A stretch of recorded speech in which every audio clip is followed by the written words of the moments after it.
तो छात्रों आइए मैं आज आपको इंट्रोगेटिव नेगेटिव सेंटेंस के बारे में बताऊंगा। प्रेजेंट परफेक्ट कंटिन्यूअस के इंट्रोगेटिव सेंटेंस के बारे में पहले जान लीजिए, ठीक है। तो आइए प्रेजेंट परफेक्ट कंटिन्यूअस के इंट्रोगेटिव सेंटेंस के बारे में जानें। जैसे पहला उदाहरण देख लीजिए जो है, क्या मैं दोपहर से मैदान में दौड़ रहा हूँ। पहचान सब वही है जो है, केवल इसमें प्रश्न सूचक शब्द दिया रहता है जो कब क्यों कहाँ कैसे क्या शब्द से जुड़ा होता है। क्या शब्द से वाक्य पहले जुड़ा हुआ हो सकता है और कब क्यों कहाँ कैसे प्राय वाक्य के बीच में पाए जाते हैं प्रश्न सूचक शब्द कब क्यों कहाँ कैसे, ठीक है। तो आइए नियम की ओर चलते हैं। मैं जो है पहचान शब्द अफर्मेटिव की ही तरह है, केवल इसमें प्रश्नवाचक चिन्ह को देखना है और जो है प्रश्नसूचक शब्द लगा रहता है और कोई खास इसकी जो है पहचान नहीं है, सब अफर्मेटिव की तरह है। जैसे उदाहरण देख लीजिए, क्या मैं दोपहर से मैदान में दौड़ता रहा हूँ। तो हो जाएगा इसकी अंग्रेजी, have I been running in the field since moon. तो छात्रों यहाँ पर जो है क्या शब्द की अंग्रेजी लिखनी है, मैंने आपको हर में बता चुका हूँ क्या शब्द की अंग्रेजी पहले क्या है तो क्या नहीं लिखा जाता है, व्हाट नहीं लिखी जाएगी। ये कर्ता के अनुसार लिखा जाता है। सेंटेंस के जो है टेंस के किस टेंस में किस सेंटेंस में है उस कर्ता के अनुसार क्या सहायक क्रिया उसमें होगी उसी को लिखा जाता है। तो यहाँ क्या मैं है, मैं कर्ता है, क्या पहले वाक्य में प्रश्नसूचक शब्द है ये पहले जुड़ा हुआ है क्या शब्द से, इसलिए जो है इसकी अंग्रेजी हो जाएगी कर्ता के अनुसार हैज या हैव। तो कर्ता इसमें आई है इसलिए हैव लग गया है, हैज नहीं लगेगा, फिर आई लग जाएगा, फिर बिल लग जाएगी, ठीक है छात्रों। उसके बाद मुख्य क्रिया फर्स्ट पार्ट में ING लग जाएगी, फिर कर्म है तो कर्म को लिख देंगे। इसमें कर्म मैदान में इन द फील्ड है। फिर जो है इसके बाद जो है period of time point of time को लिखा जाएगा सिंस या फार। तो निश्चित के लिए एक तरह से आप कह सकते हैं सिंस का प्रयोग होता है और अनिश्चित के लिए फार का प्रयोग होता है, ऐसे भी आप समझ सकते हैं, ठीक है। पीरियड ऑफ टाइम निश्चित के लिए सिंस और पीरियड ऑफ टाइम अनिश्चित के लिए फार। जैसे दूसरा उदाहरण देख लीजिए, क्या वह एक सप्ताह से बीमार है। ये भी वाक्य जो है सर्वप्रथम क्या शब्द से जुड़ा हुआ है, प्रश्नसूचक शब्द क्या पहले है, इसलिए इसकी अंग्रेजी कर्ता के अनुसार सहायक क्रिया हैज या हैव के रूप में यहाँ पर प्रयोग होगी, हैज बिन या हैव बिन के रूप में। तो सर्वप्रथम यहाँ कर्ता एक वचन है इसलिए सहायक क्रिया हैज लिखाएगी, फिर कर्ता लिखाएगा छात्रों, न कि हैज बिन लिख के कर्ता लिखेंगे, ध्यान देना। पहले हैज लिखेंगे फिर कर्ता तब बिन, तब उसके बाद जो है मुख्य क्रिया का फर्स्ट फॉर्म लगाया जाएगा यहाँ पर, ठीक है। उसके बाद जो है से की अंग्रेजी लिखी जाती है 1 महीने से 2 महीने से 4 महीने से होता है ना, सिंस या फार जिसकी अंग्रेजी होती है। तो निश्चित के लिए सिंस, अनिश्चित के लिए फार। निश्चित का मतलब पॉइंट ऑफ टाइम और अनिश्चित का मतलब पीरियड ऑफ टाइम, ठीक है, ये लिखेंगे। उसके बाद तब जो है यदि वाक्य में तो तब जो है समय को लिखा जाता है, ध्यान देना, अंत में समय को लिखा जाता है। अभी मैंने बताया निगेटिव में अफर्मेटिव में। तीसरा देख लीजिए, वह 5 मिनट से क्यों दौड़ता रहा है। ये तो हो गया जो है प्रश्नवाचक शब्द यदि क्या पहले लगा हो, पहली विधि है अनुवाद के नियम की, क्या शब्द से यदि वाक्य जुड़ा हो तो। लेकिन यदि दूसरा नियम अब इसका है, यदि प्रश्नसूचक शब्द वाक्य बीच में हो तब क्या करोगे, ध्यान देना, ये दूसरा नियम है बीच वालों के लिए। तब यदि बीच में कब क्यों कहा कैसे शब्द से वाक्य जुड़ा है, प्रश्नसूचक शब्द ऐसा लगा है, तो सर्वप्रथम उसकी अंग्रेजी लिखेंगे, फिर जो है सहायक क्रियाकर्ता के अनुसार लिखेंगे, फिर कर्ता लिखेंगे, फिर बिन लिखेंगे, फिर प्लेइंग मुख्य क्रिया का फर्स्ट फॉर्म, फिर जो है पीरियड ऑफ टाइम या पॉइंट ऑफ टाइम को लिखेंगे, फिर जो है टाइम फैक्टर को लिखेंगे, ठीक है। तो आइए देखते 3 में जो है कैसे क्या करते हैं। वह 5 मिनट से क्यों दौड़ता रहा है।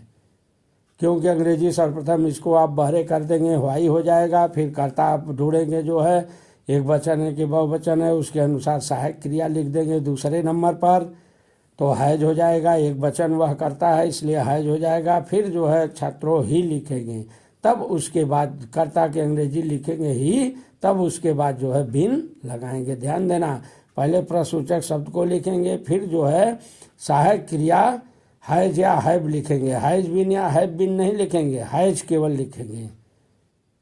यहाँ पर हैज देखिए लिखा गया है, वह एक वचन है इसलिए हैज लिखा गया। फिर जो है कर्ता लिखेंगे तीसरे नंबर पर, फिर चौथे नंबर पर बिन लिखेंगे, तब पांचवें नंबर पर मुख्य क्रिया का फर्स्ट फॉर्म आईएनजी लगा देंगे। फिर छठे नंबर पर छात्रों पॉइंट ऑफ टाइम या पीरियड ऑफ टाइम को लिखा जाता है। निश्चित के लिए सिंस, अनिश्चित के लिए फार का उपयोग किया जाता है। या यूँ समझिए, पॉइंट ऑफ टाइम के लिए सिंस और पीरियड ऑफ टाइम के लिए फार। Point of time, period of time को मैं विस्तार से अफर्मेटिव सेंटेंस में आपको बता चुका हूँ। अफर्मेटिव पढ़ लिए तो समझ लीजिए इंट्रोगेटिव आपका फतह हो गया। ठीक है, बाकी और इसमें कुछ करने की आपको ज़रूरत नहीं है। सूत्र से भी आप जो है याद कर सकते हैं, समझ सकते हैं। जैसे देख लीजिए जो है पहला सूत्र है जो है इसमें, यदि प्रश्नवाला शब्द वाक्य के पहले क्या शब्द से जुड़ा है तो उसके लिए सूत्र होगा हैव या हैज कर्ता के अनुसार, फिर सहायक, फिर कर्ता, फिर बीन, फिर मुख्य क्रिया का फर्स्ट फॉर्म आईएनजी, फिर ऑब्जेक्ट, फिर जो है सिंस या फार को लगाएंगे। निश्चित के लिए सिंस, अनिश्चित के लिए फार, फिर जो है प्लस टाइम फैक्टर। ठीक है, और सेकंड देख लीजिए दूसरा सूत्र। सेकंड को देखिए, यदि प्रश्न वाला शब्द वाक्य के बीच में कब, क्यों, कहाँ, कैसे है तो प्रश्न वाला शब्द पहले लिख देंगे, फिर उसके बाद प्लस हैज या हैव कर्ता के अनुसार, फिर प्लस सब्जेक्ट कर्ता, प्लस बिन, फिर प्लस भी का first form plus ING, plus since or for, plus time factor. तो छात्रों यहाँ ज़्यादा समझाने की ज़रूरत नहीं है। अब मुझे उम्मीद है आपको समझ में आ गया होगा। अब आपको मैं जो है इंट्रोगेटिव नेगेटिव सेंटेंस के बारे में बताऊंगा। जैसे इंट्रोगेटिव नेगेटिव सेंटेंस में छात्रों इसी उदाहरण से जैसे आप समझ सकते हैं, क्या मैं दोपहर से मैदान में नहीं दौड़ता रहा हूँ, तो इसकी अंग्रेजी हो जाएगी जो है, अब इसका शब्द हम पहचान करेंगे तो पहचान सब वही है जो है इंट्रोगेटिव नेगेटिव सेंटेंस के छात्रों, केवल इसमें नहीं शब्द वाक्य में पाया जाता है। और नियम भी सेम उसी तरह है, केवल नहीं शब्द की अंग्रेजी लिखनी होती है जो कर्ता के बाद लिखी जाती है। ठीक है, जैसे देख लीजिए पहला उदाहरण, दो चार उदाहरण मैं आपको दे रहा हूँ। क्या मैं दोपहर से मैदान में दौड़ता रहा हूँ, तो हो जाएगा हैव आई, क्या मैं दोपहर से मैदान में नहीं दौड़ता रहा हूँ, पहला वाक्य। तो इसकी अंग्रेजी हो जाएगी have I not been running in the field since moon. ठीक है, दूसरा उदाहरण से समझ लीजिए, क्या वह एक सप्ताह से बीमार नहीं है, तो इसकी अंग्रेजी हो जाएगी has he been not been illness for 1 week, has he not been illness for 1 week. तो यहाँ पर नॉट कहाँ लगा, कर्ता के बाद लगा। तीसरा उदाहरण समझिए, वह 5 मिनट से क्यों नहीं दौड़ता रहा है, तो हो जाएगा why has he not been playing for 5 minutes.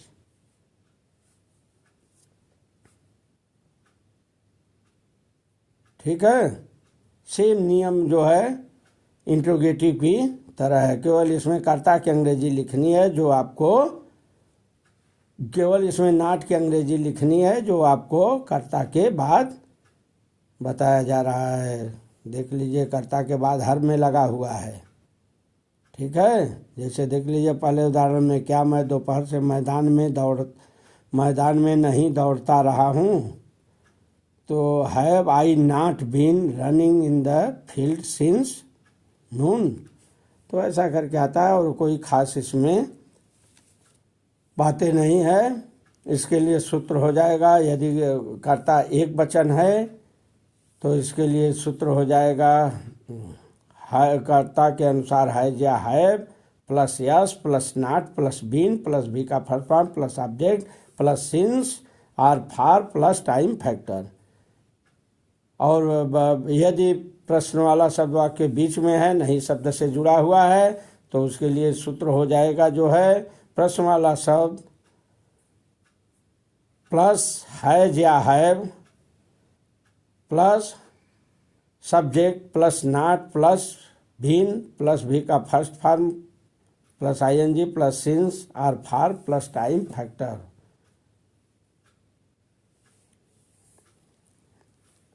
ठीक है, तो मुझे उम्मीद है आप समझ गए होंगे। इसलिए जो है निगेटिव सेंटेंस में जो है ज़्यादा विस्तार से समझाने की ज़रूरत नहीं है, केवल इसमें नई शब्द की अंग्रेजी लिखनी है जो कर्ता के बाद लिखी जाती है। बाकी सब सेम नियम जो है इंट्रोगेटिव सेंटेंस की ही तरह है। मुझे उम्मीद है आप लोग समझ गए होंगे। नहीं समझ में आता है तो हमारा नंबर ले लीजिए 80 52 52 22 74।